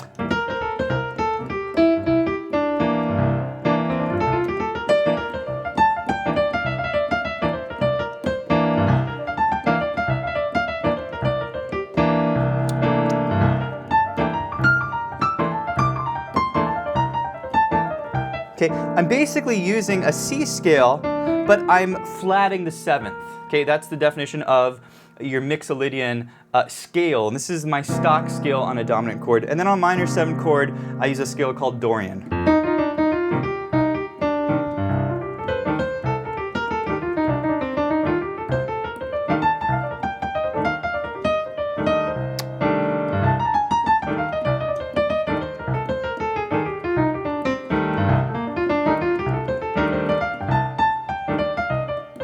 Okay, basically it's like a C. It's like a C major scale, except you flat the 3rd and the 7th. Okay, now look, when you're playing jazz, in the end, you're feeling it, you're improvising. You're going to use different scales, and I would recommend. There's really 2 courses that are the essential courses on this topic. They're called Scales for Improv, and we have a course for beginner intermediates where you learn the scales I use on major and minor chords, and then we have the Scales for Improv for intermediate and advanced students, where we talk about 7th chords and what scales do I use. I think there's 6 different scales that you can use on a dominant chord that I use.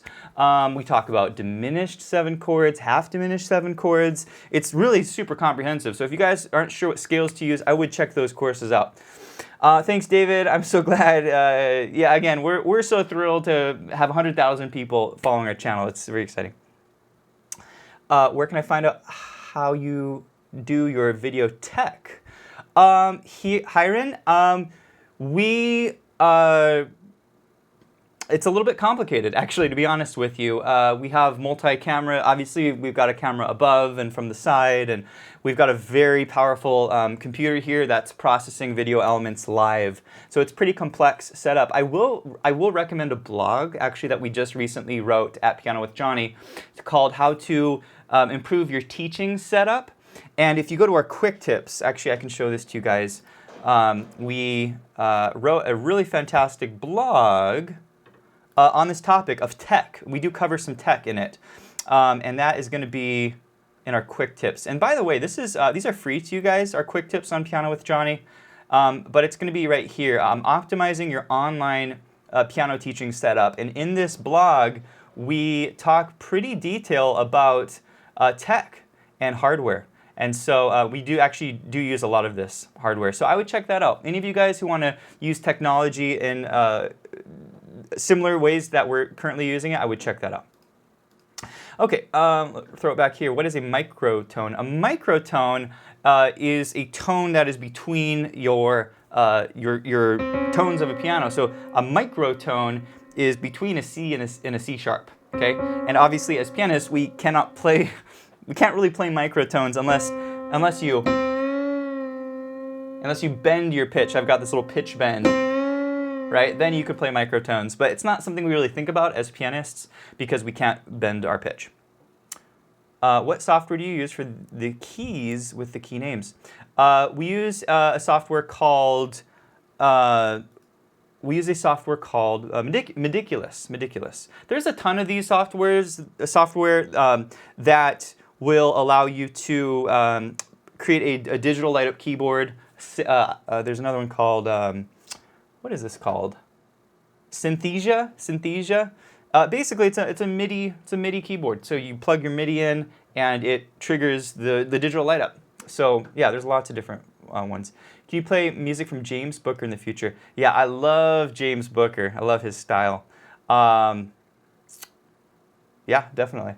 Mary, video yourself playing every time you practice helps a lot. Yeah, I will say to that point, yeah, Emma said this. Yeah, this is something that's so important, guys. If you're practicing the piano by yourself, you're not going to progress as fast as you would like, because you're not, for one, getting feedback from anyone, well, unless you have a teacher. The second thing is you're not gaining confidence performing in front of people. And one of the biggest issues I see with piano students is they play for themselves and everything sounds great, and then the moment they play for other people, they crash and they burn and they get stiff. And so the problem is they're not actually practicing playing in front of other people. You need to practice playing in front of other people to get more comfortable. And so this is one of the beautiful things about Piano with Jonny, is we have this community where we really encourage our members to share videos of their progress. And we literally have, I think in that community, I mean, probably 30 videos every day, 30 to 40 videos of our students sharing their progress. So it's something I really encourage you guys to do. If you're not doing it at Piano with Jonny, do it somewhere. There's tons of Facebook groups where you can share videos, but make sure you're sharing your videos. It's very important, I would say, to becoming more confident as a pianist. How to play blues in 3/4. Goodness, so triplet, triplet, triplet, triplet. Yeah, you know what? I think of it as like a 12/8, Mikkel. If you're doing a 3 feel, 1, 2, 3, 4, 5, 6, 7, 8, 9, 10, 11, 12. And actually, to be honest with you, a lot of blues tunes are written this way. Georgia, or Georgia.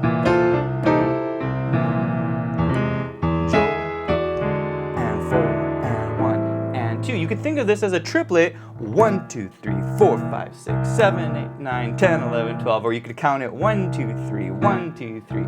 So yeah, actually I would say most blues can be counted in this way. I'm not sure if this is really quite the question you were asking, but yeah, good question. Could you do 5 tips to arrange songs on piano video? I noticed some common patterns in your arrangements. Yeah, especially pop ones. I'm sure you have great tricks. Yeah, you know, Paul, when it comes to arranging, you want to reuse your tricks. Like one of my favorite things to do for, goodness gracious, I think the thing that comes to mind for me is stride and ragtime. Obviously in ragtime, you've got these, what we call rag rolls. But one of the things I use a lot across all genres, I call a triplet roll. Okay. I do it in ragtime. I do it in pop, you know.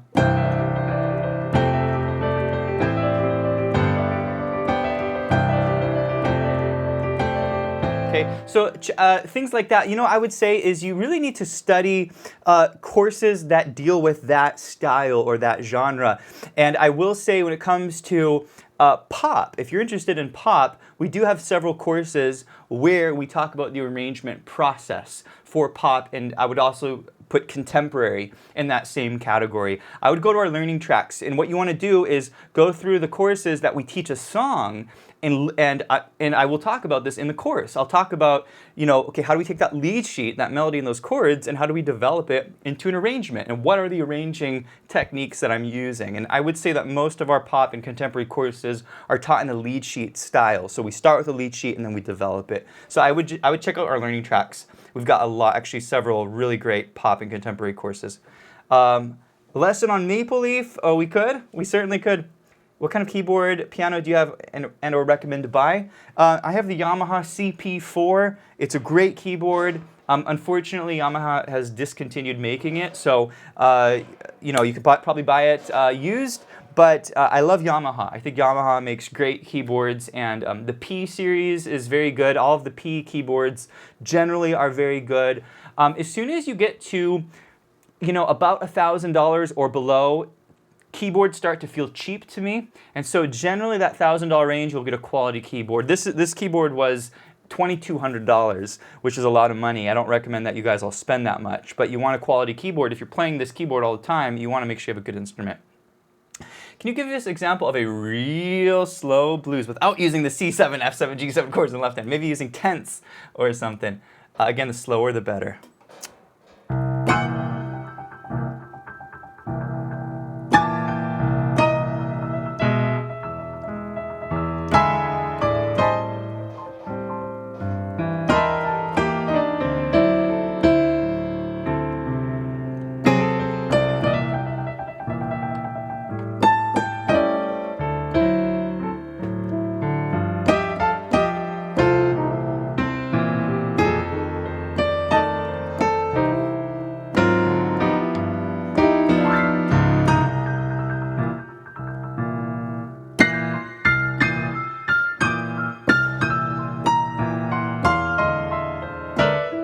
Okay, I'm sort of making it up. You didn't want me to use my F7, which is hard not to play, but you know what you want for slow blues? This is what you want.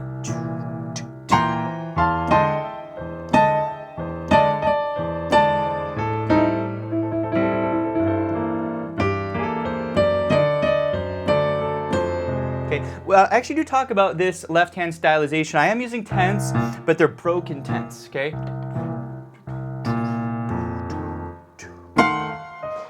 Okay, there's a good course on this. It's called Slow Blues Left-Hand Patterns, I think. It's got the word slow blues in it. In fact, let me just quickly look here on Piano with Jonny.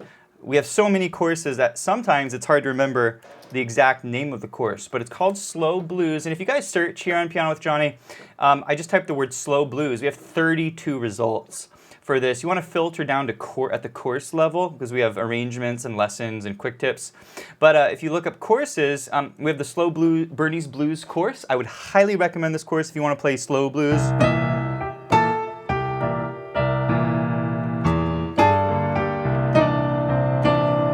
Going to be exactly or very similar to what I just played, and then this is what I was just talking about, slow blues left-hand approaches.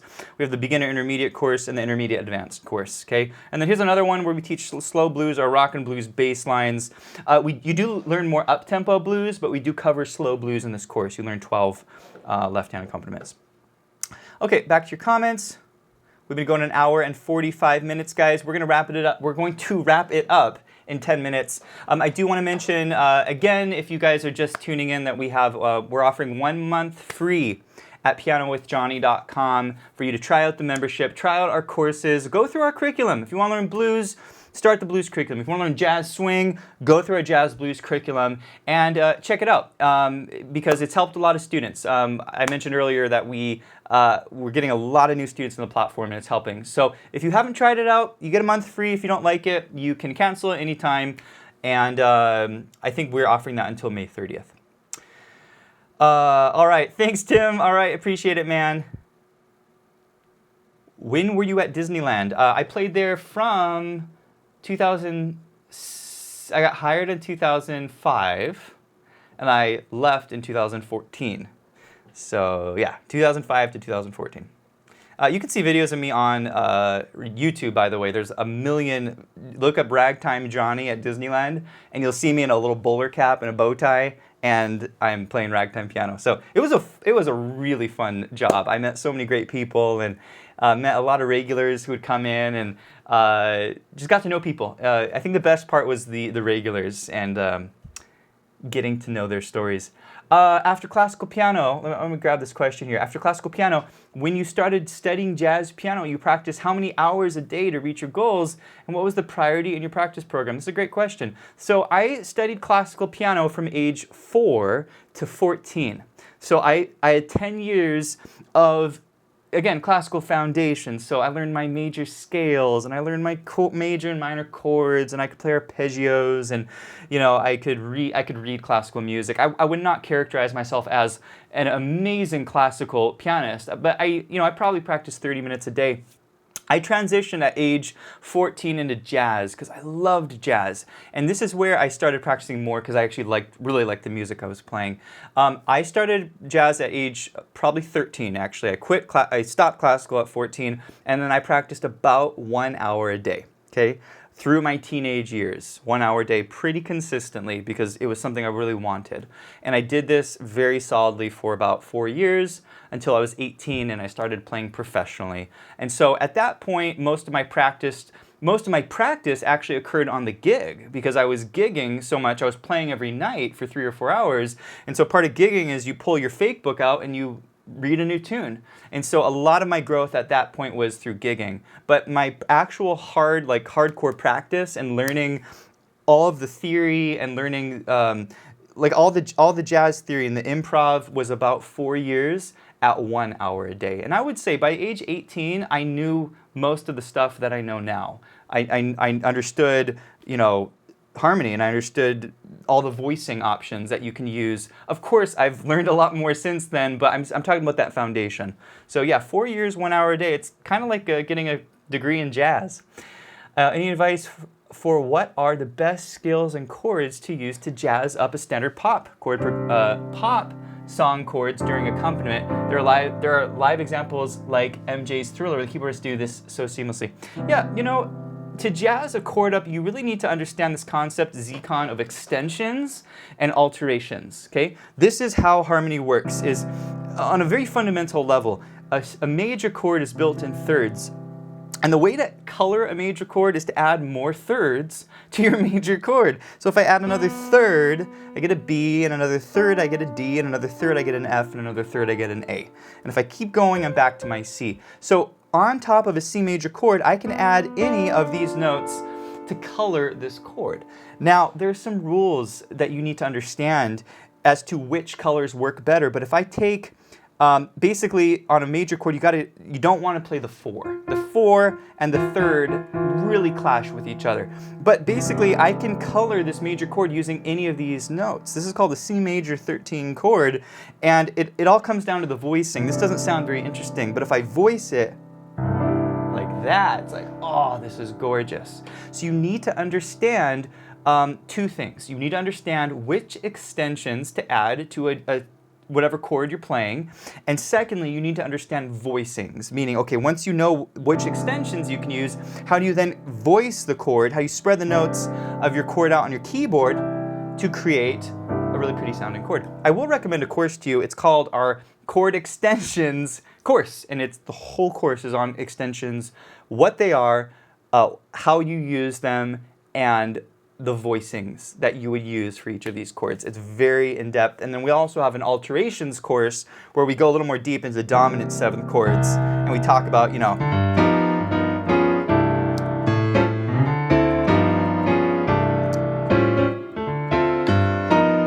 with chords like this, right? Super cool sounding jazzy chords. These are called altered chords, and so you've got to know your alterations, you got to know how to use them on chords, and then combinations of alterations. There's certain combinations that sound really nice, like your flat 13 sharp 9 or your flat 13 flat 9, and so you need to know this, and then you need to know voicings for these. So again, you know, we do talk about these in detail. I would recommend both of those courses, our extensions course and our alterations course. All right, Mike Fry. That's actually my father-in-law jumping in on this live stream.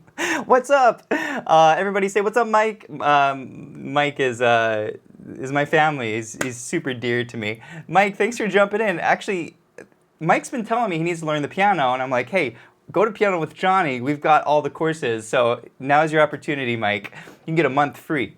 So thanks for hopping in. It's good to see you. Love your jazz improv tips. Thank you. That's what I love to do. I love to improvise, and it's something I'm extremely passionate about. Could you play Amazing Grace? Sure.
Please play Yanni's Nostalgia. I don't know that one.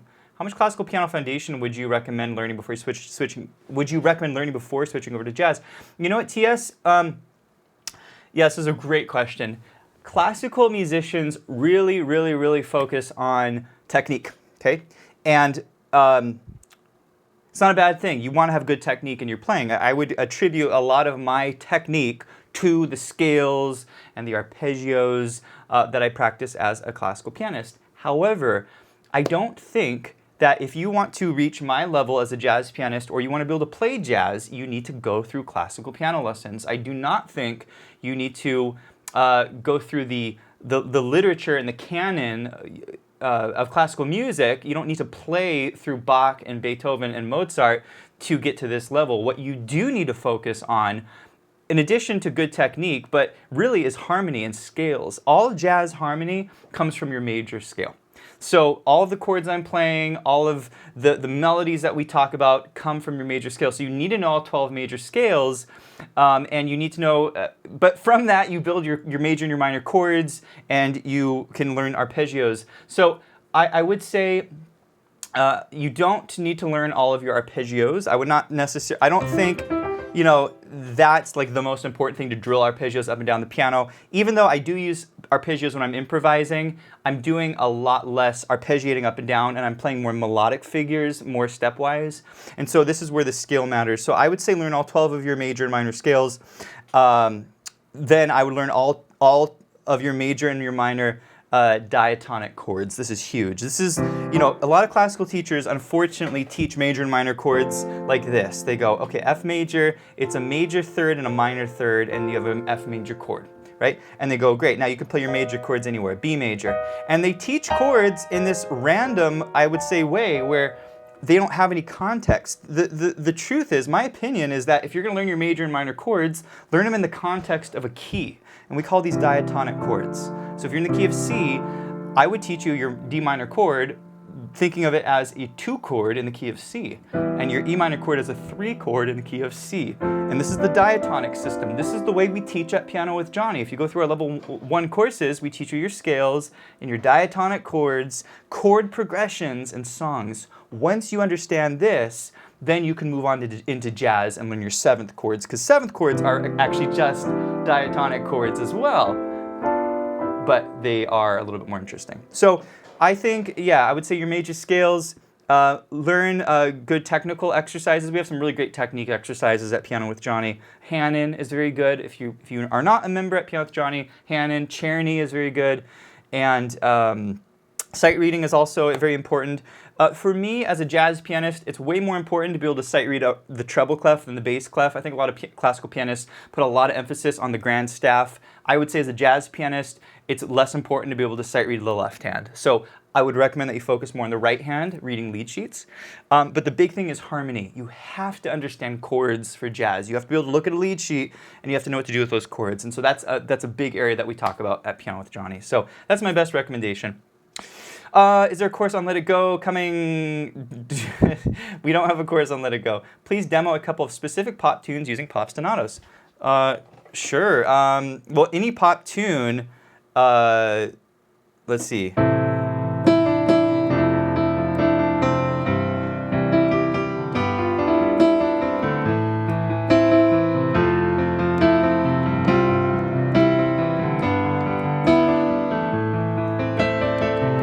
John Legend, right? All of Me, right? So on this one, if you were accompanying, a lot of pianists would go, what would I do without your small mouth, drawing me in and you kicking me out? Okay, so it's an accompaniment technique. You have to imagine someone singing, and most people will chord it like this. If you want a pop staccato, you know,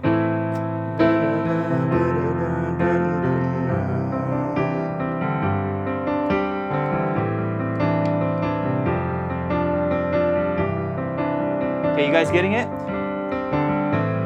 What would I do without your small mouth, drawing me in and you kicking me out? Okay, so obviously I would need to practice singing and playing at the same time, but you get the drift here. It makes it more interesting than using chords the whole time. You're actually creating this.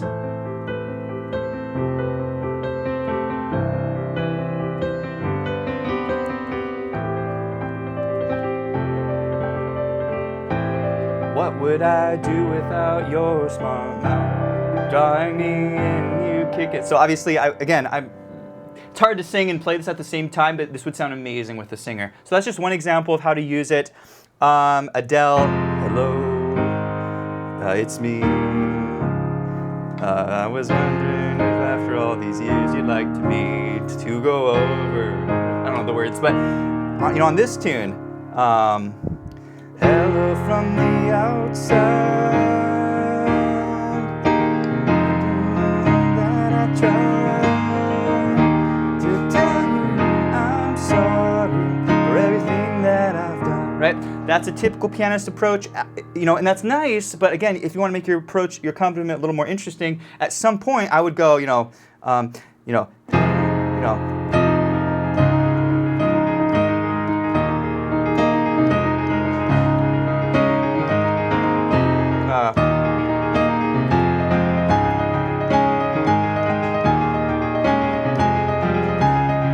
right? Imagine that with Adele singing hello, right? It would be so much more interesting. And so this is something I do as a pop pianist. Whenever I'm playing a pop tune, I'm accompanying, you want to use these pop staccatos.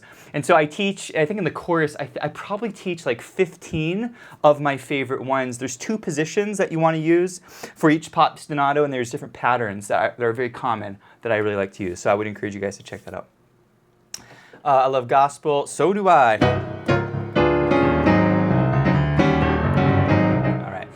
You know what, guys? It is 2 o'clock my time here, and that means it is time to end, unfortunately, this beautiful, wonderful occasion where we all get to hang out and celebrate 100,000 YouTube subscribers. And guys, again, I want to say thank you guys to all. Thank all of you guys for following the channel here. And, you know, little things like obviously subscribing, but commenting on the videos, just clicking the thumbs up button has truly helped our videos reach so many more people. And so I just want to say thank you guys, all of you, for following the channel. You know, it's been an exciting journey, and we're going to keep going. And who knows, maybe we'll hit 500,000 or 1 million people or even more. We're going to continue making videos because we love the piano at Piano with Jonny. We love our students, and we love helping our students break through and get to that next level in your playing. If you're a member here watching, I want to also say thank you to all of you guys in the Piano with Jonny membership. You guys are rock stars. You guys have also helped us grow Piano with Jonny so much and reach so many more people. And so if you're tuning in, I want to thank you guys all for being members. And I love hanging out with you guys in the community. And last thing I want to say is, if you're not a member at Piano with Jonny, check it out, guys. Give it a shot. There's so much more than courses at Piano with Jonny. We have a huge course library in almost every song or style you want to learn, but we also have all kinds of other cool things. We've got our community where people are posting videos every day, helping each other out, encouraging, motivating each other. We do learning events every single month. We do live workshops, which is a live lesson. You can chat with me during the lesson. We do live Q&As like this. You can ask me your practice questions. We do student assessments. You can send me a video. I'll give you feedback on your playing via video, which is amazing. Collaborations where the students get to play along with me, and we publish this performance every month. So it's so much more than courses. It truly is a community where you have learning events, and you get to be part of a group, and you get to get featured. It's so much fun. So check out Piano with Jonny if you guys haven't. And I think that's all for now. So have a beautiful day, guys. We're going to keep putting out our quick tip videos. And if you're a member, I will see you guys on the member community page. All right, guys, thank you so much for watching, and have a great Saturday. All right, see ya.